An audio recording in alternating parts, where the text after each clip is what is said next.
Hari ini kita akan belajar goodbye masa lalu. Nah, benarkah Bapak Ibu sudah berkata sama masa lalu Anda goodbye? Atau masa lalu Anda masih terngiang-ngiang sampai saat ini? Kita baca Filipi 3, 13, 14. 3, 2 ya. Saudara-saudara, aku sendiri tidak menganggap bahwa aku telah menangkapnya. Tetapi ini yang kulakukan.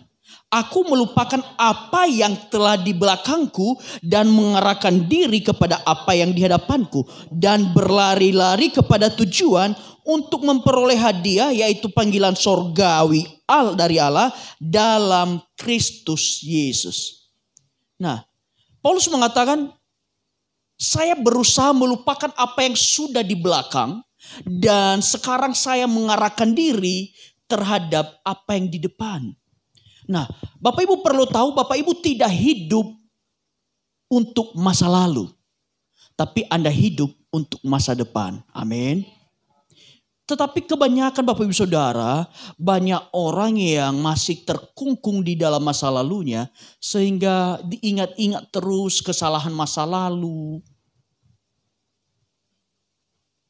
pengalaman masa lalu, dan banyak hal di masa lalu seringkali dibawa-bawa di kehidupan yang sekarang. Lihat nenek ini, dia sedang merenungkan tentang masa lalunya. Dulu aku cantik, mulus, sekarang udah keriput. Dulu banyak laki yang goda aku, sekarang tak ada satupun yang goda. Dulu aku primadona, 10 orang ngelamar saya tolak. Sekarang pun sudah jadi perawan tua, tak ada lagi yang lirik. Setiap orang pasti punya masa lalu, betul? Semua kita ada masa lalunya. Bahkan 1 menit yang lalu, 1 jam yang lalu, 1 hari yang lalu, sebulan yang lalu, setahun yang lalu. Itu adalah masa lalu. Apa yang menjadi masa lalu Bapak Ibu Saudara? Bisa jadi kenangan buruk yang menghantui kehidupan kita setiap saat. Saya sebutkan sebagai poin pertama adalah kenangan buruk. Bapak Ibu Saudara, saya percaya Bapak Ibu Saudara punya kenangan buruk. Punya kenangan buruk sehingga trauma. Dan trauma ini sampai sekarang masih mempengaruhi kehidupan kita. Seperti yang saya katakan minggu lalu. Ada seorang perempuan yang pernah melihat ayahnya mukuli ibunya, kasarin ibunya, sehingga dia berkata dalam hati, saya gak mau menikah karena laki-laki sama saja. Kenapa bisa begitu? Karena dia menyimpan trauma terhadap apa yang dialami. Nah, itulah kenangan buruk yang disebut trauma yang mempengaruhi kehidupan kita masa sekarang. Seringkali trauma-trauma kita di masa lalu membuat hidup kita tidak bebas merdeka di kehidupan saat ini. Apalagi kepahitan yang sudah kita bahas kemarin. Karena kekecewaan kita, karena ketidakpuasan kita, maka kita menjadi pahit dan kita masih bawa-bawa sampai saat ini. Kesalahan yang di masa lalu masih kita ungkit-ungkit sampai saat ini. Istri kita sudah melakukan kesalahan 10 tahun yang lalu dan puji Tuhan sudah berubah. Tetapi kita suami yang tidak bertobat gunakan kesalahan itu sebagai senjata untuk membuat dia diam, gak berbicara lagi pada saat kita berbuat salah. Bisa jadi kenangan baik. Semua orang pasti punya kenangan baik. Kenangan baik apa? Pencapaian, keberhasilan, kejayaan di masa lalu. Bapak Ibu Saudara, banyak orang yang di masa lalu jaya. Dan mungkin Tuhan izinkan atau karena sesuatu mengalami kemunduran. Dan dia terlalu terngiang-ngiang. Dulu saya punya rumah besar. Dulu saya punya duit banyak. Sehingga dia tidak bisa move on untuk berusaha. Dia gak mau kerja yang gajinya cuma 3 juta. Gak mau, dulu saya gaji 15 juta kok. Ngapain sekarang saya kerja cuma gaji 3 juta? Kenapa? Kenangan di masa lalu yang sepertinya kenangan baik karena pencapaian, pernah punya ini, pernah punya itu. Sehingga itu tidak bisa lepas dari ingatannya. Sehingga dia tidak bisa menerima kenyataan hidupnya bahwa dia sekarang saat ini seperti itu. Ada dosa atau kesalahan di masa lalu. Bapak Ibu Saudara, siapa yang gak pernah berbuat dosa? Semua berbuat dosa, amin. Firman Tuhan berkata, barang siapa berkata dia tidak pernah berbuat dosa, maka dia adalah penipu. Tidak ada kebenaran dalam dirinya. Semua kita punya dosa atau kesalahan di masa lalu. Tetapi ada tipikal orang yang merasa bersalah terus-menerus akibat pernah berbuat dosa. Hari Rabu di Worship Map saya sudah katakan bahwa kita ini tidak kebal terhadap dosa, betul. Setiap kita pasti berbuat dosa, tetapi pada saat kita sadar terhadap dosa yang kita perbuat, maka kita datang minta ampun kepada Tuhan, maka dosa yang sudah kita lakukan, Tuhan ampuni, maka kita tidak perlu bersalah terhadap apa dosa yang sudah kita perbuat di masa lalu. Ada orang yang merasa tertuduh, ada orang yang merasa menyalahkan diri sendiri, ada perasaan bersalah yang berlebihan. Aduh, saya nggak layak melayani sebagai WL. Kemarin saya ngomong jorok. Jangan mundur dari pelayanannya. Tapi selesaikan dengan Tuhan, minta ampun dengan Tuhan. Tuhan bilang pada saat kita mengaku dosa kita di hadapan Tuhan, maka Dia dengan setia dan adil. Bapak Ibu Saudara, jangan pernah jadikan alasan untuk nggak datang ke gereja, untuk nggak datang beribadah, untuk nggak ikut pelayanan karena engkau pernah berbuat dosa di masa lalu. Baik 1 hari yang lalu, 1 bulan yang lalu, 1 tahun yang lalu. Saya mau katakan kepada Bapak Ibu Saudara, datang kepada Tuhan, minta ampun, maka Tuhan ampuni dosamu dan melayakkan kita kembali. Jangan pernah menuduh dirimu sendiri. Karena Tuhan tidak pernah menuduh kita. Hei kamu orang berdosa, hei kamu orang bersalah. Tetapi Tuhan senantiasa membuka tangannya, Dia katakan kepada kita, marilah kepada aku, engkau yang letih lesu. Dia tidak pernah menuduh kita orang berdosa. Yang suka menuduh kita itu siapa? Iblis. Karena dikatakan iblis adalah pendakwa kita siang dan malam. Pada saat kita datang minta ampun kepada Tuhan, selesai masalah. Tetapi yang suka bilang, kamu gak layak. Siapa? Iblis. Dia suka mengingatkan kita dosa di masa lalu. Padahal sudah kita selesaikan dengan Tuhan. Jadi Bapak Ibu Saudara, kita yang ada sampai saat ini, kita adalah ciptaan yang baru. Kita hidup untuk yang sekarang, bukan hidup untuk masa lalu kita. Karena masa lalu kita, Tuhan Yesus sudah ampuni. Kalau ada yang ngungkit masa lalu kita, itu adalah kerjaan si iblis. Kalau suami istrimu suka ngungkit masa lalu, bilang, iblis nih Bapak Ibu Saudara, jangan pernah mengatakan dirimu tidak layak. Memang benar sih, kita ini tidak layak, betul 100%. Tetapi pengorbanan Tuhan di kayu salib, itu yang buat kita layak sampai saat ini. Kita ini adalah orang merdeka, bukan orang terjajah lagi. Karena kematian Kristus di kayu salib membayar lunas segala utang dosa kita. Baik dosa di masa lalu, dosa yang sekarang, maupun dosa di masa depan. Bapak Ibu, kenangan baik maupun buruk pertama, itu membuat kita tidak berani mencoba. Tidak berani mengambil keputusan, membuat kita tidak bisa maju. Kita terjebak dengan pengertian kita sendiri. Kita hidup dalam ketakutan dan bisa jadi kita hidup dalam dendam. Bayang-bayang masa lalu tidak pernah membuat kita lebih maju. Tetapi biarlah kita hidup untuk waktu yang sekarang. Kasih karunia Tuhan, mari kita nikmati bersama-sama. Jangan engkau dihakimi oleh siapapun oleh karena masa lalumu. Amin. Mungkin dulu engkau mantan penjahat.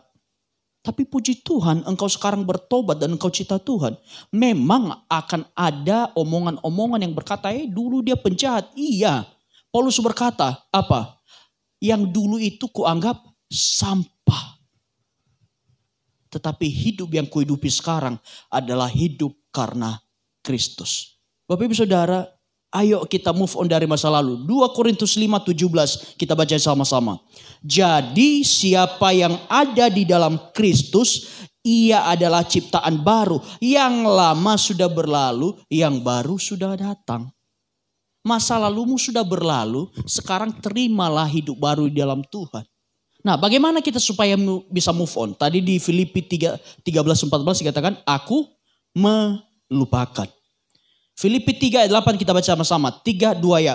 Malahan segala sesuatu kuanggap rugi karena pengenalan akan Kristus Yesus, Tuhanku, lebih mulia daripada semuanya.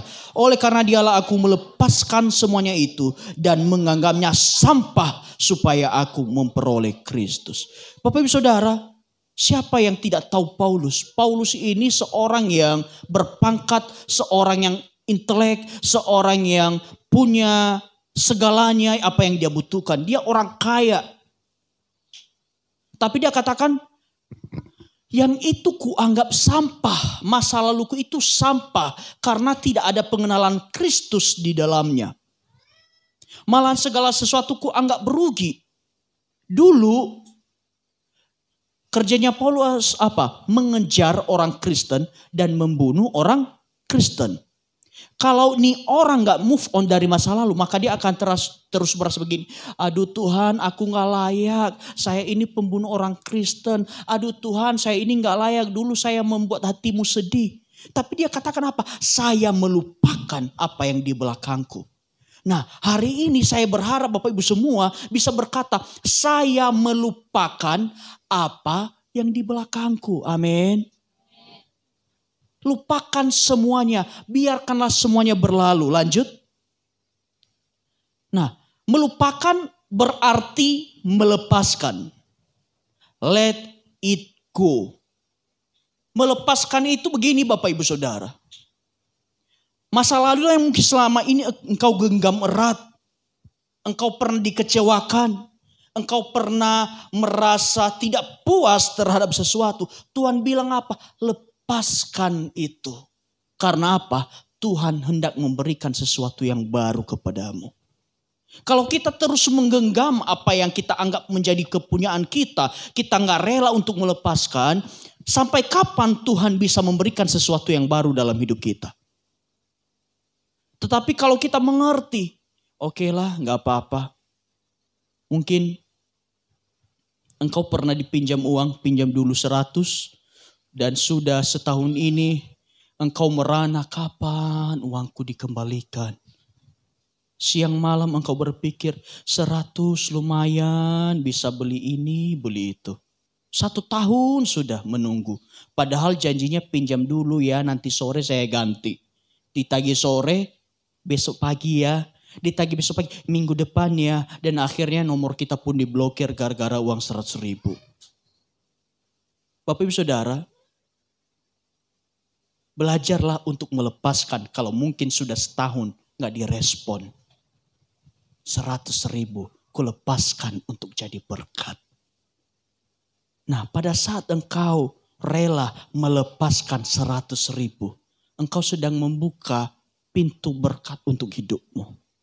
Tapi kalau engkau sakit hati hanya gara-gara uang 100 yang janjinya dikembalikan ntar sore. Sampai 1 tahun kemudian kesoreannya gak kudu balik.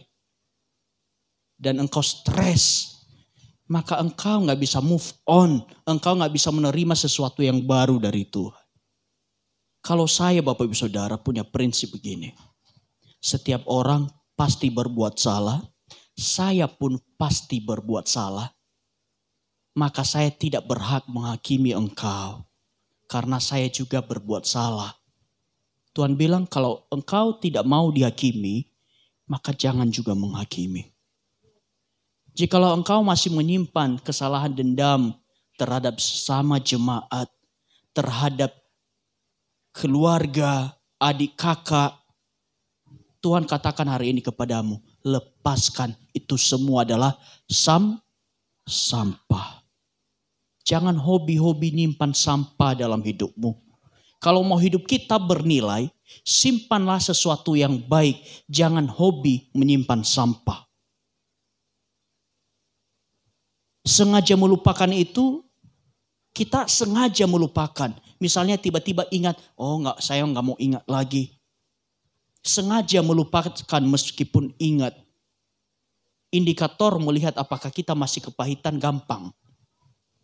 Misalnya, engkau pernah disakiti oleh seseorang dan temanmu menceritakan tentang seseorang itu dan engkau berapi-api semangat bercerita, oh iya dia begitu, memang dari dulu memang begitu.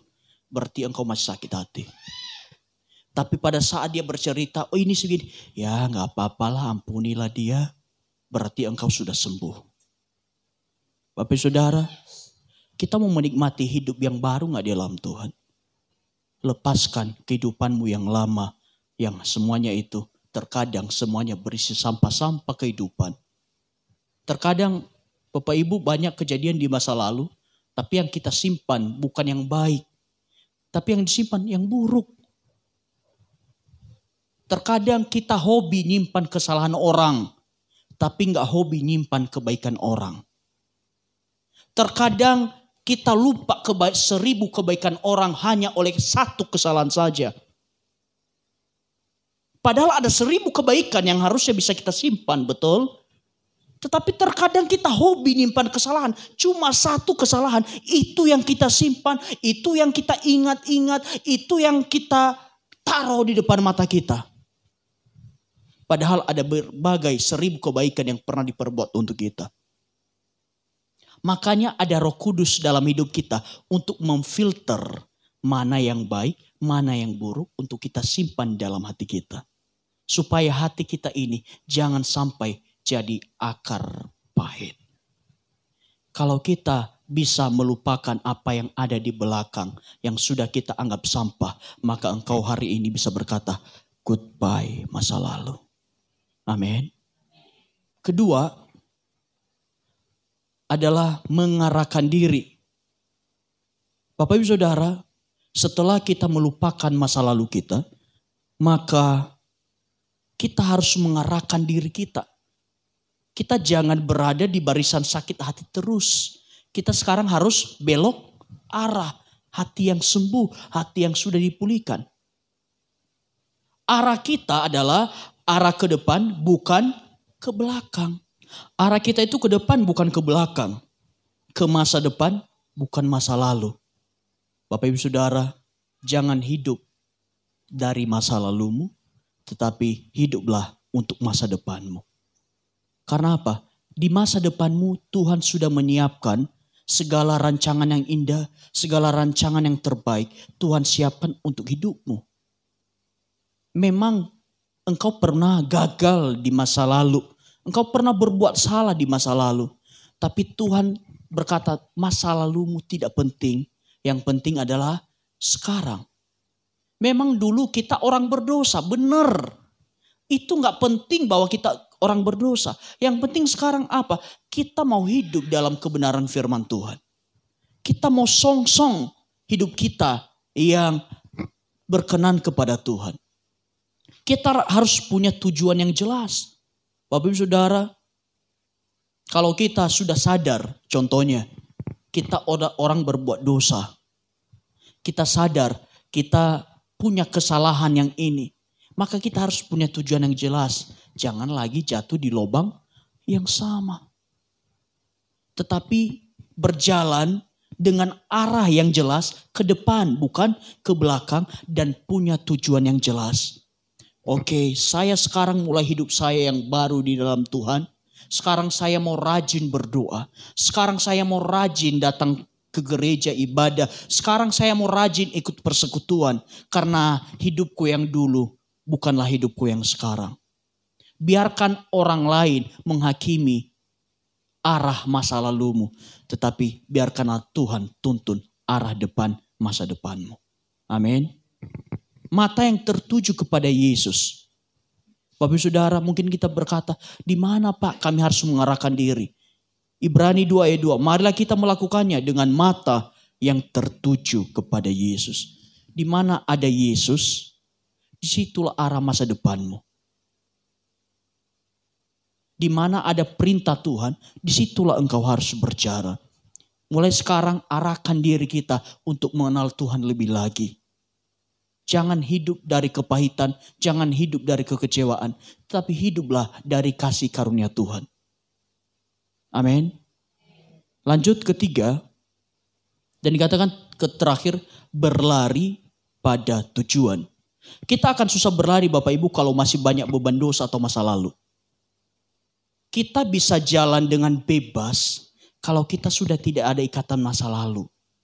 Karena kita jalannya enak, gak ada yang ikat, gak ada beban apa-apa.